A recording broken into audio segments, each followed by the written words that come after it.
Hi అండి, ఎలా ఉన్నారు? అందరూ బాగున్నారా? Welcome back to my channel Priya cooking and craft. ఇవాళ మన స్పెషల్ చింతపండు పులిహోర.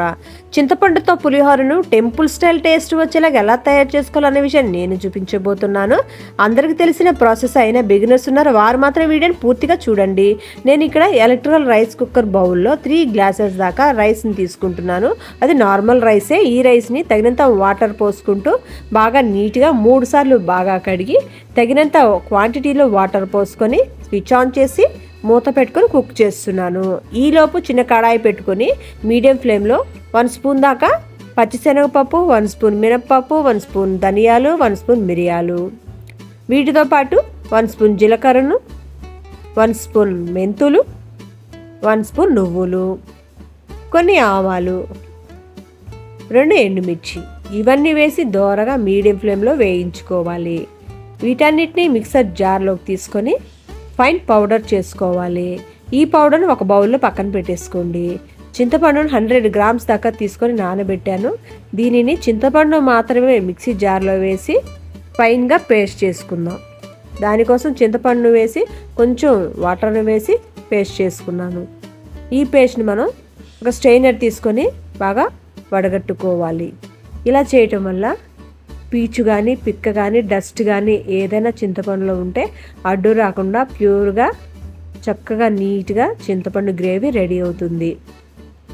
ఇలా ఒకసారి ట్రై చేయండి, చాలా బాగా వస్తుంది. చింతపండు నీట్గా గ్రేవీ లాగా వచ్చిన చింతపండుని మనం పులిహోరలో వేస్తే బాగుంటుంది. ఒక కడాయిలో ఈ పులుసుని వేసి 5 మినిట్స్ పాటు బాగా ఉడికించుకోవాలి. నేను ఇక్కడ 4 పచ్చిమిర్చి నిలువుగా కట్ చేసి వేస్తున్నాను. ఒక రెమ్మ కరివేపాకును వేస్తున్నాను. కొంచెం ఉప్పును కూడా ఇప్పుడే యాడ్ చేసేసి ఒక 5 నిమిషాల పాటు బాగా ఉడికించుకోవాలి. ఉడికేటప్పుడు అన్నురగా వస్తుంది కదా, దాన్ని తీసేయండి, దాంతో పనేం లేదు. పచ్చిమిర్చి బాగా ఉడికినాయి, దీనిలో సారం అంతా దిగిపోయి ఉంటుంది, వీటిని కూడా తీసి పక్కన పడేసేయండి. చూసారా, ప్యూరీ రెడీ అయింది. రైస్ కూడా కుక్ అయిందండి, పొడి పొడిగా రైస్ కుక్ అయింది. ఎలక్ట్రికల్ రైస్ కుక్కర్లో రైస్ బాగా పొడిగా వస్తుందండి. ఈ రెండింటిని బాగా యాడ్ చేస్తాము. చేత్తో కలిపితే పులిహోర బాగుంటుంది, కానీ వేడిగా ఉందండి రైస్, కాబట్టి నేను గరిటెతో కలుపుతున్నాను. ఎంత వీలైతే అంత బాగా కలుపుకోవాలి. మనం రెడీ చేసుకున్న పౌడర్ను కూడా అందులో వేసి బాగా కలపాలి. దీనివల్ల పులిహోర టెంపుల్ స్టైల్ టేస్ట్ వస్తుంది. వేరుశనగ నూనెను వేసి మీడియం ఫ్లేమ్లో పెట్టుకొని 1 కప్పు దాకా పల్లీలు వేస్తున్నాను. పల్లీలు ఎక్కువ కావాలనుకునే వాళ్ళు ఎక్కువ కూడా వేసుకోవచ్చు.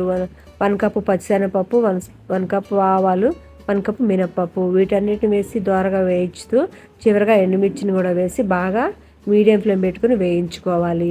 పల్లీ నూనె కాబట్టి నురగా వస్తుందండి, పర్వాలేదు. 1 కప్పు జీడిపప్పును కూడా యాడ్ చేస్తున్నాను. ఎంత వీలైతే అంత బాగా వేగితేనే పులిహోరకి టేస్టు. కరివేపాకును కూడా వేస్తున్నాను. కరివేపాకు బాగా క్రంచీగా వచ్చేంత వరకు బాగా వేయించుకోవాలి. కరకరలాడుతూ వచ్చిన కరివేపాకులో ఉన్న పులిహోర చాలా బాగుంటుంది. వేగిందండి. చివరగా నేను అల్లం ముక్కలను వేస్తున్నాను. తగినంత పసుపును కూడా ఇప్పుడే యాడ్ చేసేసి బాగా ఫ్రై చేసుకొని చివరగా కొంచెం ఇంగువను వేస్తున్నాను. తక్కువ క్వాంటిటీ పులిహోర కాబట్టి తక్కువ ఇంగువను వేస్తున్నాను. ఇంగువ వల్ల పులిహోర చాలా టేస్ట్ ఉంటుంది. వీటన్నిటిని పులిహోరలో వేసేసుకుందాం. బాగా వేగినటువంటి ఈ పోపు దినుసుల వల్ల పులిహోరకి అసలైన టేస్టు. ఇవన్నీ మిక్స్ అయ్యి మంచి అరోమా వస్తుందండి. కలిపేటప్పుడు తినాలనిపిస్తుంది, అంత టేస్టీగా ఉంటుంది ఈ పులిహోర. అంతేనండి, టెంపుల్ స్టైల్ పులిహోర రెడీ అయింది. చివరిగా గార్నిషింగ్ కోసం పచ్చిమిర్చిని అదే బండిలో కొంచెం ఉప్పు వేసి బాగా హై ఫ్లేమ్లో పెట్టుకొని వేయించుకోండి. పులిహోర తినేటప్పుడు ఇవి యాడ్ చేసుకొని తినండి, బాగుంటుంది. అంతేనండి, పులిహోర రెడీ అయింది. ఐ హోప్ మీకు నచ్చిందని అనుకుంటున్నాను. ఇంకేంటి మరి, నచ్చితే ఒక లైక్ ఇవ్వండి. మీ లైక్స్ మాకెంతో valuable. Please like, share and subscribe to my channel Priya cooking and craft. పక్కనున్న బెల్ గంట కొట్టడం అసలు మర్చిపోకండి. Thank you for watching.